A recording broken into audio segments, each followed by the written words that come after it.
What's going on, guys? This is Kyle Layton from TPM's Poll Tracker, and today we're getting in the crosstabs of how President Obama is whipping up his 2012 coalition.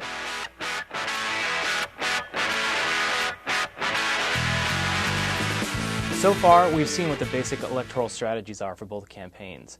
President Obama is trying to recreate his 2008 coalition, which included liberals, some moderates, the youth vote, and high turnout amongst racial minority groups. Governor Romney is going a more traditional path. He's doing well amongst white voters, and he's actually leading in a lot of polls amongst independents. But it's not just about IDing your voters, it's also about boosting their enthusiasm, because this year's election stands to be very close, and it's going to hinge on turnout. Here's what we're seeing. President Obama has been hitting specific message points within the groups that he needs to win. First, it was women with new rules on contraception, then the gay community and the youth vote with an endorsement of same-sex marriage, and now, by bypassing Congress to implement parts of the DREAM Act, he's actually seen some of his numbers with Latino voters rise.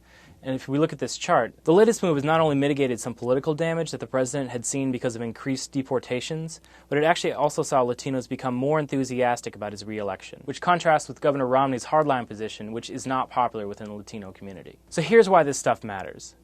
Governor Romney and President Obama have been even in the polls, but Pew has shown that Obama voters are more committed to voting for him, and Romney voters are more committed to voting against President Obama. So that's why we're seeing comparisons between 2012 and 2004, President George W. Bush's re-election campaign.